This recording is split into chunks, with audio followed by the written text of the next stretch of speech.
everyone, and welcome to the Shift Happens podcast. Here, each week, we sit down with senior leaders from across industries to uncover the real stories behind managing change.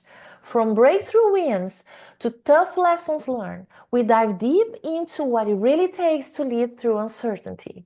So, whether you're a leader going through transformation or just love a good story about disruption, strategy, and resilience, you are in the right place. Because when shift happens, great leaders rise. Before we dive into the show, here's a quick word from our sponsor. Are you a leader navigating constant change and your team is looking to you for answers you don't have yet? The Change Leader program is here to help. At Tona Business, we work with leaders to turn chaos into clarity, retain your best people, and lead through disruption without losing trust, momentum, or your own sanity. So if you're facing restructuring, AI shifts, disengagement, or just need your people to rally behind you again, let's talk. Reach out or head over to tonabusiness.com to find out more.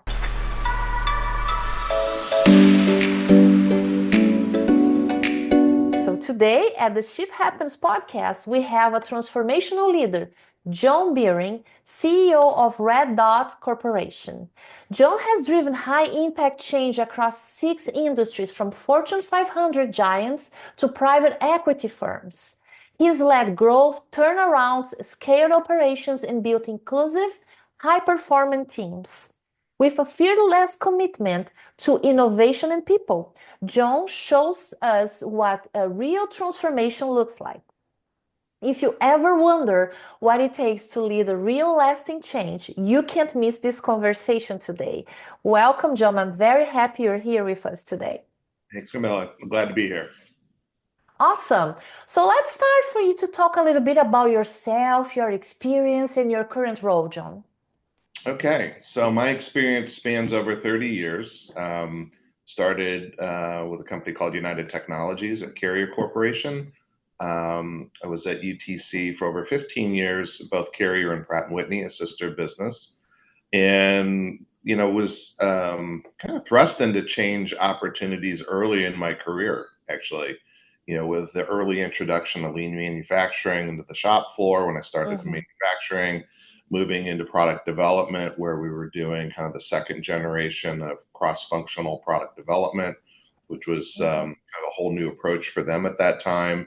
Moved into marketing roles where we were doing new types of marketing to kind of transform from maybe a traditional B2B to more of a B2C kind of an approach. Led a lot of change at Pratt & Whitney as we went through strategic cycles where we had to shift our focus from our legacy OEM business to our aftermarket business and developing a services business.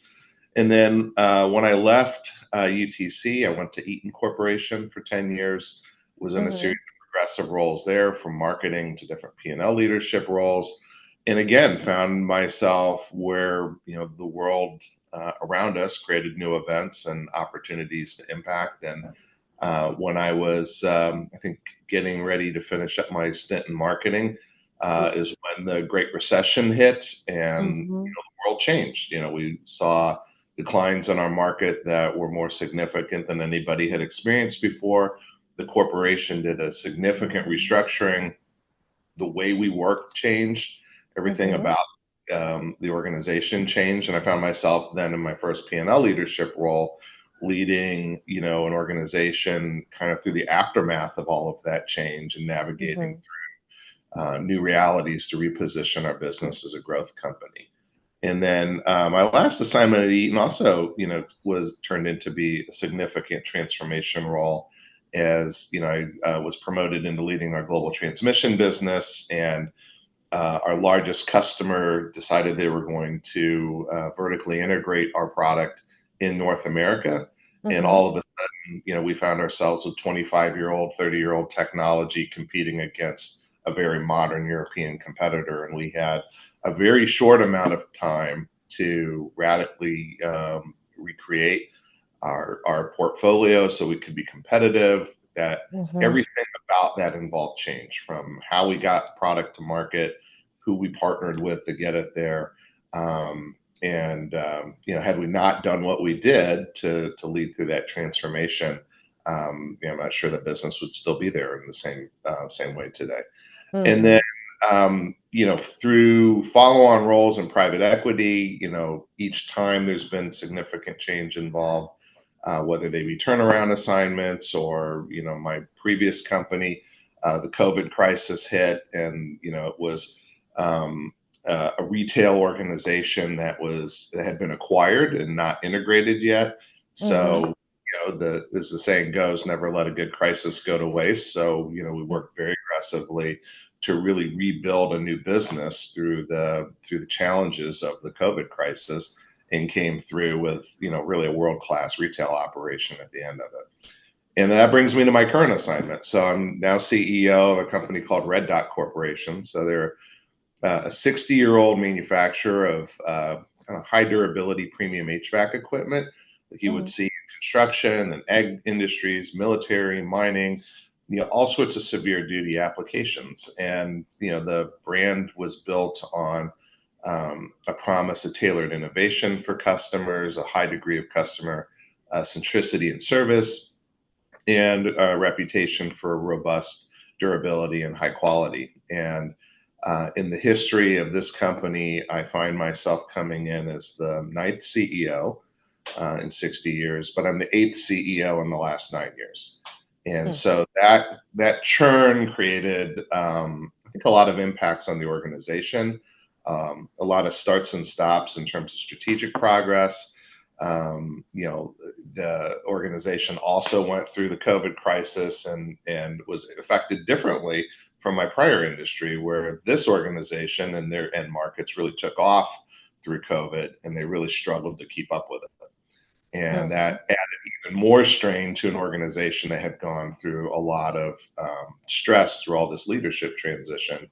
And so here I am finding myself in an organization that needs healing, new direction, new strategy, reformation of the culture and the values of the company, and building back to being a growth organization. So that's what I'm currently doing.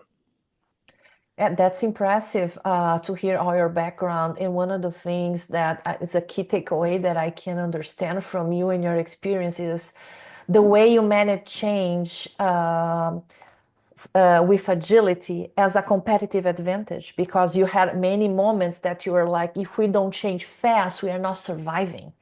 Right. And take that in advantage, right? And win the game, right? Right. Or at least continue in the game and win the game. So that's so important. And I wonder, with all this experience, John, would you pick like one maybe to share more details, like an impactful change experience that you led or you were part of, that would you like to share with the audience? Yeah, I think I'll spend a little time talking about what I'm currently going through, because Mm-hmm. it's still unfurling, but I think we're already seeing some progress from it, and it's been pretty gratifying to see that. I've been in the role for a little over a year, and very early on as I entered, saw lots of divisions within our leadership, cascading effects in terms of I would say maybe not the healthiest behaviors in the organization. And so very early on, I got the organization together and I realigned the leadership in terms of a shared understanding of what their goals were for the year, or enough of an adjustment to ensure that there weren't conflicts in those goals, and clarification in my expectations and norms as leaders on my team, who was going to be accountable to helping one another to be successful in achieving those goals. And from there, we moved into really exploring how we show up for one another and what are the values and the normative behaviors we expect to see at this organization every day. I might have normally started with a focus on a new leadership model, but I determined that addressing the broader cultural mind space and behavior set was frankly a higher priority, especially as it was to put us on a path to achieve our deliverables for the company. Mm-hmm. One of the things that's interesting about Red Dot is it's a 100% employee-owned company. So it's a little Mm-hmm. different from some of the other firms I've been in. It's not a public company. We're not We're not, answering to Wall Street every quarter. It's not a private equity where we're answering to, an aggressive investment return thesis. It's a company where the owners are our employees, and there is an expectation of return to value and growth in the value of the company, but there's a Mm-hmm. longer term view, and there's a probably a more patient posture that our employees and investors, have in that. Mm-hmm. Which is interesting to me. But I think, as I started early on focusing, well, how do we bring this organization together? How do we bring them through a phase of healing and an alignment toward the kind of company they say they would like to work in? Kind of a restoration, in a sense, of a family-oriented business from where the founders started 60 years ago. Mm-hmm. And that progress, we launched those new corporate values and norms in the fall. We've had fairly fast traction around that, and we've already seen impacts to lower,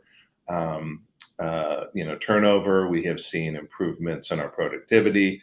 We have seen, I think, improvements to our customer service. Our quality is getting better. This notion that they are the owners and this is their money. When we have a quality issue, it's their money that we're throwing into the trash can.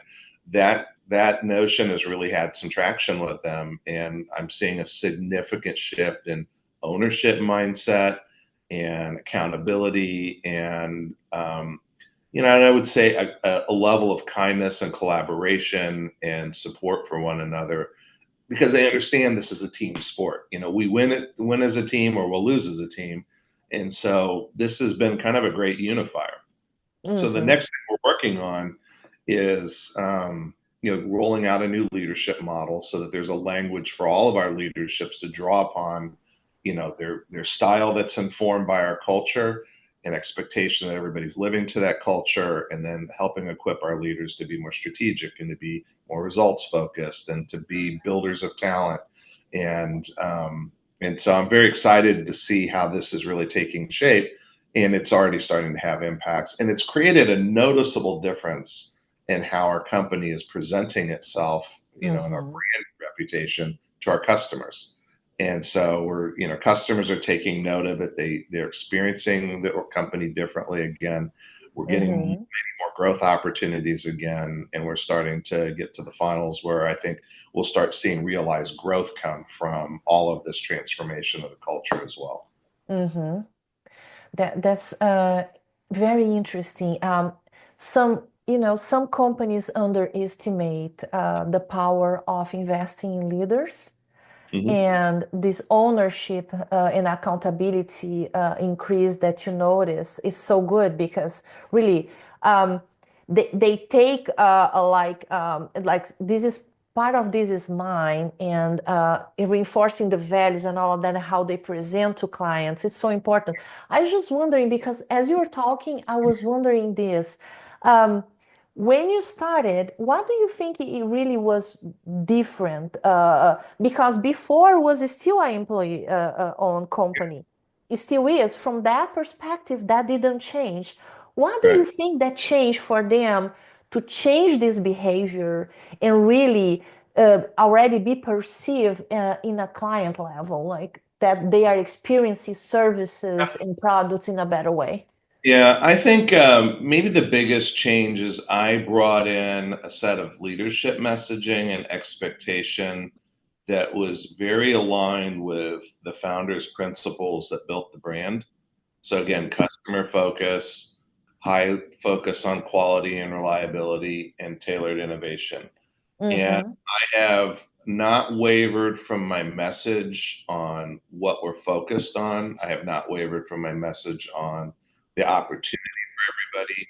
I have not wavered from my message in terms of expectations around the culture and behaviors. Um, there have been some changes in team makeup, not a lot. Mostly, I've been able to affect that change through coaching and support, and challenging folks to kind of rise to a different occasion. And, it kind of goes back to where you started on the podcast. I think there's a lot of different circumstances that create a need for change, right? Sometimes there's Mm-hmm. an external change, like, well, we have a tariff environment, or we have COVID, or we have, a financial crisis, or it could be there's a new competitor entering your space. It could be that there's been mismanagement, or there was a mistake made that caused a significant decline in a company, or more of a turnaround. So, Yes. if it's a turnaround situation, it's almost easier because you have a natural burning platform to rally an organization around.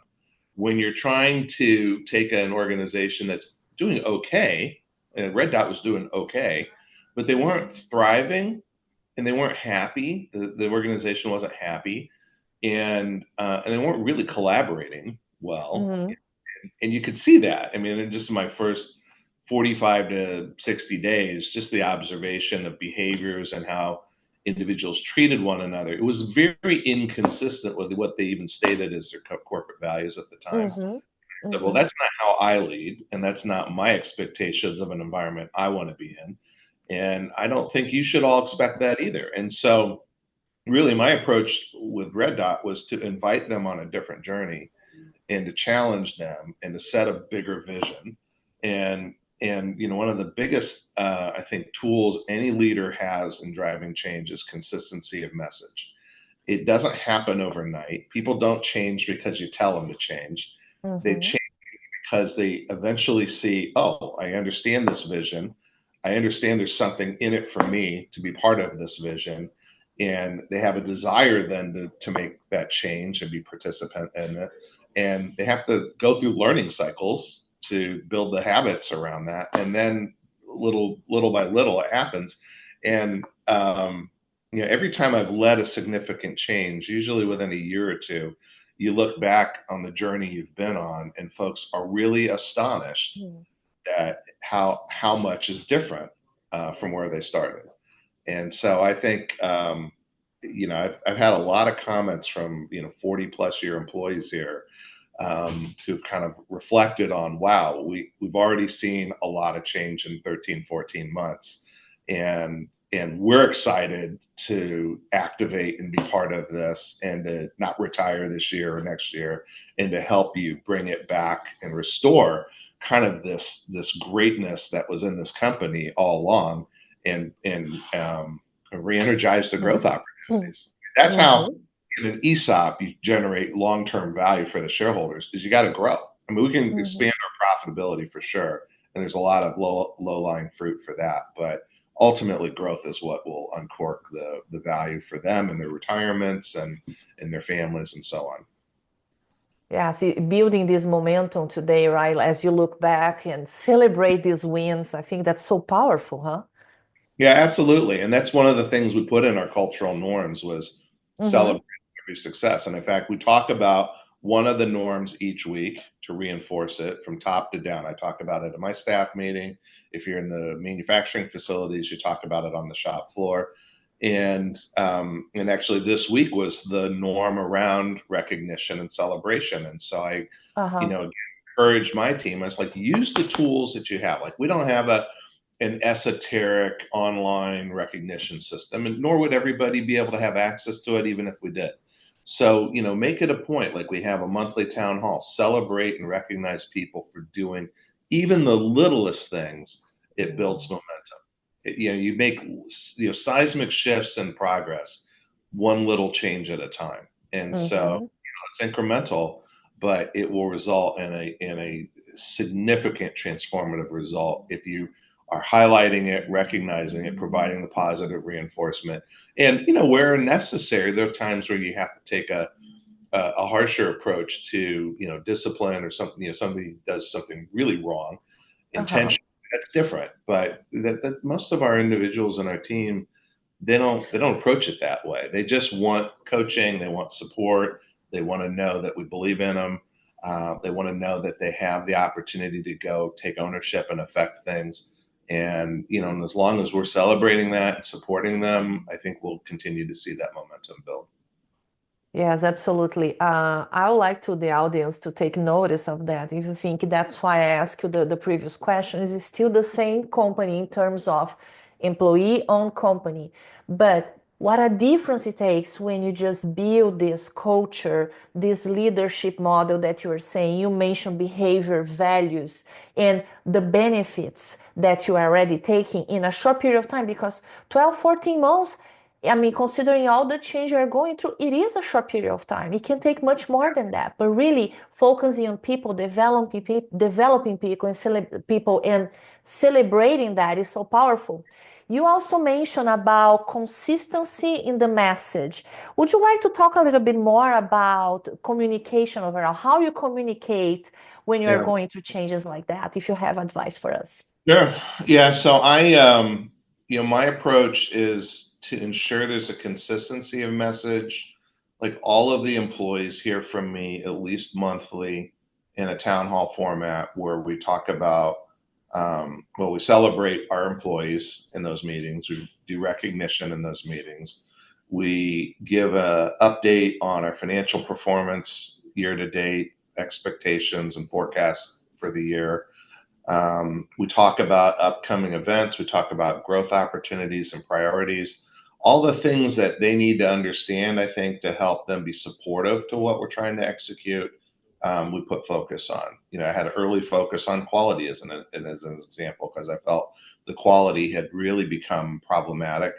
And once I put it in terms that they could really relate with, I said, if our cost of quality is, let's say, $3 or $4 million, that's your money. I said that. So imagine I took $4 million of your money and put it in the shipping dock and lit it on fire. That's what happens when we have poor quality. And it's not just warranty dollars. It's inefficiency dollars. It's rework dollars. It's scrap dollars. All of those things lead to that cost of poor quality.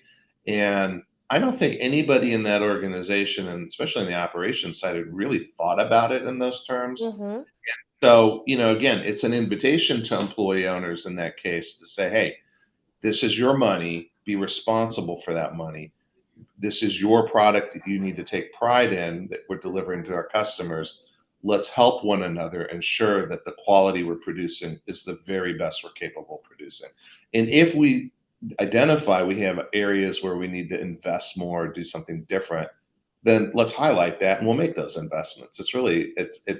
It's not magical, but that consistency in communication in the monthly town hall has been really important. And whether I'm in smaller meetings, we're in reviews. If I see that there's an opportunity to resync everybody to the bigger purpose, I do that. And again, my message is always the same. And as I've gone out and been meeting with customers in particular, they hear the same message. And what's been very gratifying is when I get out there and some of these customers, I see 8, 9, 10 months after starting, they'll bring up, hey, I'm seeing a change in Red Dot. What's going on? Or I've heard this is what you're doing. Tell me more about it. They're giving us the recognition that they're seeing the change, and they're inviting us to lean in with them and talk through that change with them, and kind of invite them to be part of it, right? And so that's been pretty powerful, to be Mm-hmm. honest.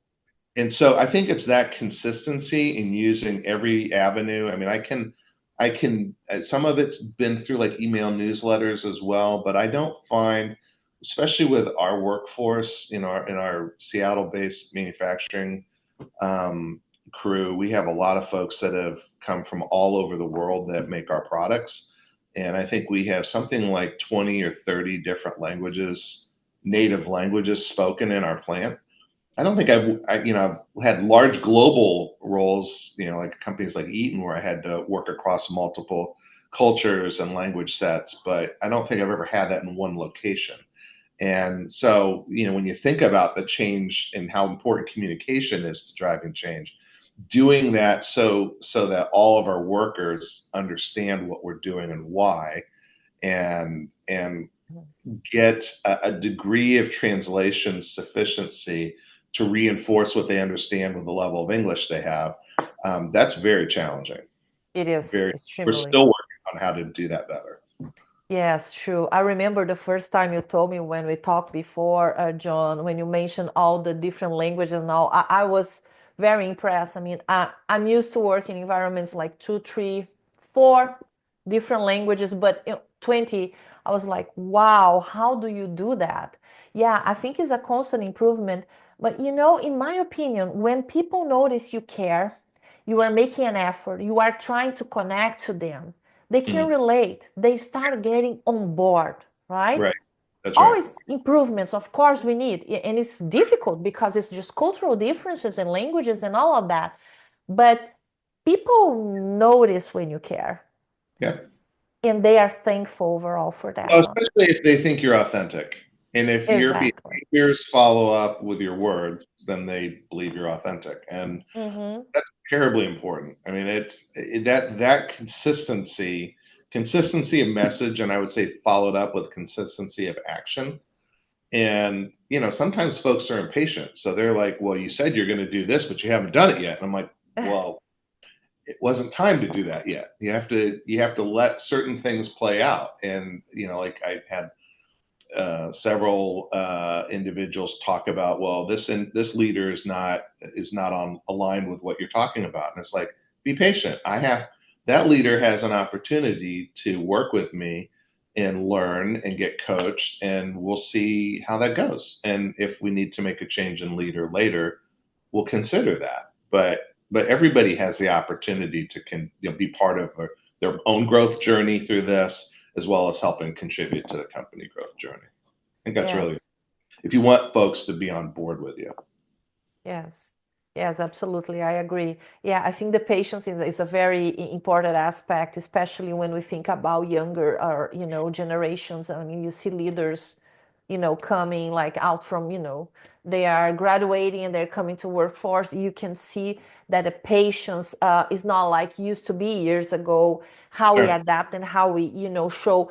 But it's still, I believe, even, with the younger, the generations coming, once you show the consistency, as you said, that you are doing, show through your behaviors, yes, things don't happen overnight.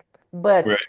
again, looking back to the last 12 months, as you see the progress, and there is this timeline and this vision on what, things will look like in the next 12 months, even, Right. I think it helps because they don't feel like lost. Or what am I doing here? No, this is the vision. That's where we are going. Look at the progress. Look Yeah. where we are going to, right? Yeah, and I think one of the maybe a leadership paradox, even in the situation I'm currently in, Hmm. is you. It's important to have a degree of patience, but at the same time, as market conditions shift, it's important to show a sense of urgency. So, example, when I started in this role, six weeks into the job, John Deere and all of our ag customers went into a major down cycle. I mean, their industry was in recession, and so our sales, as a result from those segments, are probably down 40% this year, and they were dropping last year. And so all of a sudden, we had a significant drop in our full year sales forecast. Literally 6 weeks into the job, and my predecessor was still with the company, and we were in a transition, Uh-huh. and I really wasn't like super hands-on at that point. I was more in an observational phase. Mm-hmm. And to give you an example of kind of what expectations were by the employees, they all looked at me in this meeting. They're like, "Well, what are you going to do?" Like I wasn't swearing, I wasn't losing my temper, I wasn't. They were wondering, are you going to stay? Are you going to turn around and leave because all of a sudden it's not what you thought it was going to be? And I was like, well, no, this is what I've chosen to do. So we're going to play through. But all of a sudden, while I'm still very focused on culture, there had to be a sense of urgency to move quickly so that we stayed in front of the situation and didn't have a liquidity issue or have a profitability issue that could create other issues. Uh-huh. And so we were able to do that. And so we were able to successfully navigate both of those and still deliver on our financial plan for the year, which I think was a significant outcome for year one. That we were able to kind of do both, lead change, lead it through a sense of urgency to respond to what we were seeing all of a sudden in the market, and still be positioned as a growth company for the future. And that's it. Maybe it's a threading of the needle, but if not for keeping the employees informed and aligned through that, I think that would have been a messier outcome last year, to be honest. Mhm. Mhm. That's a great story, John, that you're saying. We can relate so much with stories and how powerful that can be for us to learn as we are going through difficult situations. And this year hasn't been easy for many companies and many industries, right? So many uncertainties and things that you cannot control, right? And you Right. gave an example of tariffs. I mean, we had COVID in the past and other things that happen, and how to manage and go through all of that. And shifting gears a little bit, thinking Sure. about the future. So, how do you see the future? What are the challenges, and how are you preparing you and your team to go through them? Yeah, that's a great question. So one of the challenges when I got here is we really didn't have a corporate strategy. So Okay. if I asked 10 different employees, even some of our board members, like, what does this company want to be when it grows up? There really wasn't a consistent answer. And a lot of the answers were, we don't know. Mhm. And so, we have been working on formalizing a new company strategy. I think we have established some longer term goals. And I think just kind of given where we are in our cycle, it's probably about a 10-year strategy where the first 5 years is focused on operational improvements, quality transformation, technology improvements, like updating our ERP and leaning hard into AI as capabilities for the future. Uh, Mhm. Thinking about our product portfolio and our legacy spaces and re-engaging with the market and partnering with new customers in our like spaces.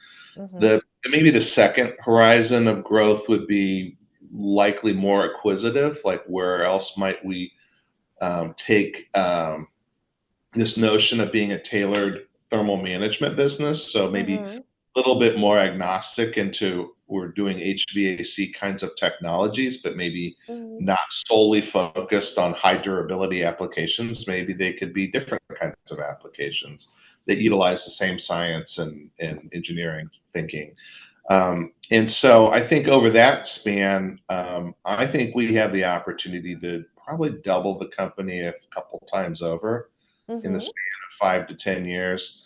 I think we have the opportunity to grow our earnings probably 4 to 8 times over that horizon, which would grow the value of the company significantly. And I don't think anybody has really viewed this company from that standpoint, being a really growth oriented business. And so to support that, then there's a lot of implications to that, right? So Mhm. have the technology in place? Do we have the organization capabilities in place from talent and tools to develop those products and those capabilities for the future? Do we have the right agility and lean operating philosophies in our plants so that we can recognize our bottlenecks and address those as we scale up? Um, are we agile at adding people and perhaps shifts to move from a single shift operation to multi-shift operation to perhaps Mhm. an around the clock organization? Where will we grow in the future? So what capabilities are really essential to keep in house, and what capabilities do we want to be intentionally partnering with others, both domestically and around the world? Because this is frankly the challenge of tariffs in the context of what I'm talking about is Yes. it it's forcing us to think about our value stream and our supply chain both domestically, right, to mitigate those costs, but we still have massive global customers. We still have lots of overseas customers, and we simply will not be competitive overseas if we are not also present overseas. And Mhm. so we have to be able to be hyper local then, local in the US, local in India, local in South America, local in Europe, so that we can serve those customers cost effectively with, again, the same culture, the same know-how, the same mindset to be very customer focused, creating value for our end markets, while at the same time being as cost effective as possible. Because let's face it, our supply chain looks like it does, like many North American manufacturers, because of our customers have driven that, to Mhm. get best cost or to get positioning around the world. And so it doesn't change overnight.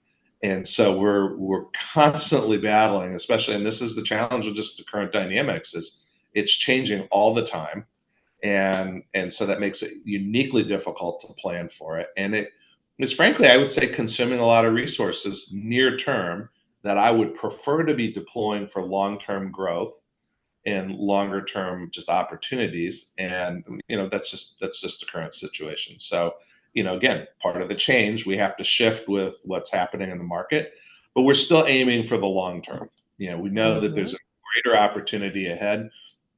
And and I think probably the other area, and I didn't highlight this maybe enough, is just our people. Like, we are investing in development capability opportunities for our people. We are starting to invest in where we have this great legacy team of leaders, folks that will take over for them for someday when they retire. And we just didn't have bench strength throughout the organization. We didn't have ways for our younger talent to grow up and become that next level of leaders. And so, the culture is a big piece of that. The leadership model is going to be a big piece of that. And then making those investments and opportunities and in development so that they can actually continue to grow as the company grows. Because, one of the things I've seen in my transition from larger public companies to like private equity held companies is a lot of the privately held businesses, the big companies almost take for granted they've got all this great organizational development capability and discipline and bench development, all of that, and lots of places you can move people for development and growth. You don't have that same luxury in a smaller company, right? True. And so, and if you are going to try to afford it, you have to be very intentional about it, right? And thoughtful about, okay, how much of this can I do from within? How much of it can I add thoughtfully with people that are going to be a great culture fit and help advance our agenda, but bring other skills and outside perspectives? And can we give them the right support so that the internal DNA doesn't reject them as an organ donor, right? And so I got a lot of focus on those sorts of things to kind of ready the organization and the capability to respond to new growth opportunities in the future. And I had somebody ask me in the last couple of weeks, well, are you interested in some of these acquisitions? Could we partner with you? And I'm like, we're not ready. This company today isn't ready to be a roll-up company. Gotcha. But in 2 or 3 years, we will be ready for that. But we have to set the stage for that kind of growth. And so the first things, we're going to focus on the organic opportunities. We're going to focus on organizational readiness, and while we're also navigating tariffs and market cycles and all the things that we all have to navigate, right? I love what you said about focus on organizational readiness. Sometimes, sometimes we can control, sometimes you can't, but to be ready for any kind of change, it is so important. You're getting your team, you're basically building this foundation, the corporate strategy, the culture, the behavior. You mentioned the developing people, the leadership model, and all of those bits and pieces that whenever is the right time, you can go to the next level, the next step, right? That's right. Yes. No, that's great. And I think it's a great time for you to be there as you've been growing. I can't wait to see in the next 12 months what kind of stories you're going to be telling me. There you go. We should talk again then. Yes, absolutely. That's amazing. Thank you. To wrap up, would you summarize, John? I always like this question. Would you summarize in a few words the secret for your success? Especially, I mean, if you think about all this journey and all the great accomplishments you had in your career, what are the main secrets? What do you think that really was, I mean, it was so different, the key things that made you so successful in your journey? Oh, that's a really good question. Maybe the corollary is, what are some things I wish I would have learned sooner? Yes. But, I think some of the things that have been probably integral to my success is it's really, leadership and success in business. It's a team sport. And so it's about the people. And yeah, we're in a time now where there's going to be a lot more automation, and it's going to drive a whole nother degree of change. But regardless, there's still going to be people in this equation. And And if you don't care about your people, if you don't support their growth, if you don't help them achieve and be the best version of them they can possibly be, you will never, you'll leave opportunity on the table, honestly. And so I think that was an early lesson for me, how important that was and how important like feedback was, and just the basics of being courageous and giving people honest feedback and supporting them. Um, I think along those lines, this lesson that if you treat your folks right and support them and you're selfless, and especially in a big company, are willing to export them into new growth opportunities and not just keep your best talent for yourself, everybody then wants to work for you, and you get your opportunity to have the very best talent. And the reality is, as a leader, um, the force multiplier is the people you have and how you lead effectively through them. And so those are things that really early on I had a good knack for, and I have approached that to, it's maybe overused term of servant leadership. I'm there to serve their success for the company. I'm not interested in being the call, the playmaker every day and calling all the shots. They're empowered to go do that, and that takes a degree of comfort and maturity to be able to let that go and lead through people, and know how to inspect it and have an operating system to look for red flags and to know where you need to dive in, especially as you lots of people. But I think those are important, and I think back along the lines of things I wish I would have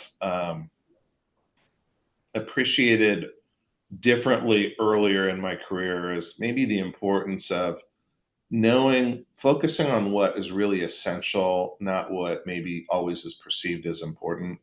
And so that might start from something as simple as being a slave to email, and this notion I got to read every email. It's like, I don't have to read every email. In fact, if somebody wants to email me something, and I'm very clear, if there's an action for me, it better be in the subject line in all caps with my name in the front, what you need me to do, because there's a 1 in 5, 1 in 4 chance based on the email I do receive. I might not even look at it, or I might not look at it for weeks or months when I go clean up stuff later, because there's just too much incoming, right? It's too much, And yes. so I think I was probably too much of a slave to that kind of nonsense earlier in my career, and as I was coming up the ladder, that probably prevented me from having even greater impact in some areas where I could have spent my time differently. And I totally appreciate that. I think the other thing that it's always been a development area for me is brevity. The more you can communicate and sound bites, the more effective you'll be, especially as a senior leader. I think a really important lesson, and I think making sure you're knowledgeable on all the right details all the time is essential. And it's something that I pay attention to from my team. Are they competent? Are they on top of what they're working on? Do they have good command of it? And are they on top of the right details? So it's one thing to try to be in a world where you're on top of every last detail and most of it doesn't matter. But being on top of what is, it goes back to what's essential, what's really important, and know those things really all the time, and be on top of those things and drive that level of activity. So, I mean, those are some of my takeaways, I guess I'd share. Well, that's great. And I like the simple advice. Even in the email, I've been trapped in that before. And sometimes when you spend a whole morning just going through emails and you just don't leave your desk just to go through, the office and see what's going on. It's small things like that, or Right, maybe prioritizing the right things during your day, right? right. So That's I right. like your advice about having the call to action on the subject. I think that's a very good idea. So that will drive the urgency on what kind of things you need to prioritize, at least even in your inbox in the morning, Yeah, right? well, for sure. And I mean, you see this in really organizations of any size. A lot of folks try to kind of cover their backsides by copying everybody on an email. Like, well, you were copied on that email, and it's just like, Yes. here's the thing, and this is it's a culture killer too, as far as I'm concerned. If you really need help from somebody, go walk to their desk and talk to them. And if they're remote, get on a Teams call with them or pick up the phone or text them. And I said, honestly, I'd almost rather you write a letter to somebody and send it through the US mail before you email somebody, because at least it shows a degree of intentionality Gotcha. to, Yes. to have a real communication. And so Yes. I think that's just a trap for too many people. It's a Yes. great tool, but it's overused. I agree. I agree. And I love it. Well, John, I wish I had more time for us to continue this conversation. It's been amazing. I have a lot to learn with you, and I'm pretty sure my audience will take a lot of advantage of this episode with you. Thank you so much for your time today. And well, you know what? I think we can schedule another, for 12 months. I mean, I'm very curious to see where we'll be in that, because I love to hear the story of growth and a change and the motivation, encouragement, and empowerment of your team. So thank you so much for sharing that with us today. Yeah, thank you. Appreciate that. Yes. Have a good one. Take care. All right. Yeah, I know.